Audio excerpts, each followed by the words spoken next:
வாயை பூட்ட முடியாதே. திறப்பவர் என்னோடு இருப்பதினால் திறவுகோலை என் கையில் தந்தார்.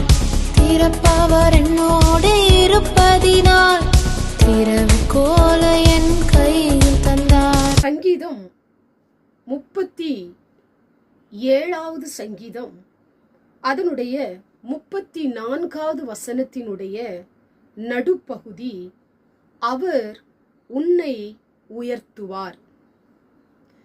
இந்த வார்த்தையை கேட்டுக்கொண்டிருக்கிற எனக்கு அன்பான தேவ பிள்ளையே, கர்த்தர் உன்னை உயர்த்துவேன் என்று சொல்லி அவர் வாக்கு கொடுக்கிறார்.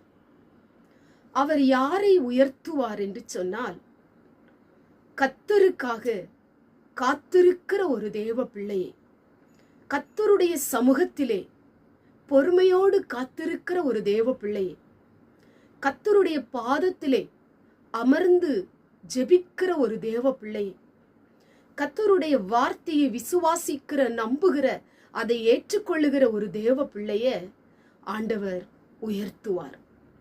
உங்களுடைய உயர்வு தேவனுடைய கையில் இருக்கிறது. அதை சீக்கிரத்தில் நீங்கள் பார்க்க போகிறீர்கள்.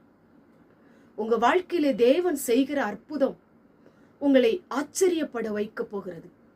உங்க வாழ்க்கையை மாற்றப் போகிறது. உங்க சூழ்நிலைகளை எல்லாம் கர்த்தர் மாற்றி உங்களை ஆண்டவர் உயர்த்த போகிறார். காத்திருக்கிற நீங்கள் வெட்கப்பட்டு போவதில்லை. உங்க காத்திருப்பு வெட்கத்தில் முடிவதில்லை. உங்க காத்திருப்பதனால நீங்கள் எதையும் இழந்து போவதில்லை. ஆண்டவர் உங்களுக்கு வாக்கு கொடுக்கிறார். நிச்சயமாய் நான் உன்னை உயர்த்துவேன், நிச்சயமாய் உன்னை ஆசீர்வதிப்பேன்.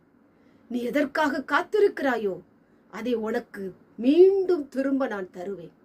உன் தலையை உயர்த்துவேன். எத்தனை மனிதர்கள் உன்னை நிந்தித்திருக்கலாம், உன்னை அழ வைத்திருக்கலாம், வேண்டுமென்றே உன்னை ஒதுக்கி வைத்திருக்கலாம். எதை பார்த்தும் நீங்க கலங்காதீங்க. எதை பார்த்து நீங்க சோர்ந்து போகாதீங்க. கர்த்தர் வாக்கு கொடுத்தாரானால் நிச்சயமாய் உங்களை உயர்த்துவார். சீக்கிரத்தில் அதை காணப்போகிறீர்கள். உங்க கண்கள் அதை பார்க்க போகிறது. எதிரி வெட்கப்பட்டு போகும்படியாக, சத்துரு வெட்கப்பட்டு போகும்படியாக, எதிர்த்த மனிதர்கள் வெட்கப்பட்டு போகும்படியாக ஆண்டவர் உங்களை உயர்த்த போகிறார்.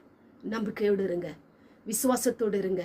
இந்த வார்த்தையின்படி கர்த்தர் உங்களுக்கு அற்புதம் செய்வார். கண்களை மூடி ஜெபம் பண்ணுவோம். எங்கள் பரிசுத்தம் உள்ள நல்ல பிதாவே, கேட்டதான வசனத்தின் மூலமாய் ஆண்டவரை காத்திருக்கிற பிள்ளைகளை உயர்த்துவேன் என்று வாக்கு கொடுக்கிற தேவன், இந்த வார்த்தை கேட்டுக்கொண்டிருக்கிற நம்முடைய பிள்ளைகள் அநேக காரியங்கள்ல காத்து கொண்டிருக்கலாம்ப்பா. ஆண்டவர் என்னை கைவிட மாட்டாருன்னு சொல்லி ஆண்டவர் மேல விசுவாசத்தோடு நம்பிக்கையோடு இருக்கலாம். நம்முடைய பிள்ளைகளை உயர்த்தி நீர் ஆசீர்வதியும். ஆனந்த களிப்பை கொடும், மகிழ்ச்சியை கொடும். இயேசுவின் மூலம் ஜெபிக்கிறோம் பிதாவே, ஆமென்.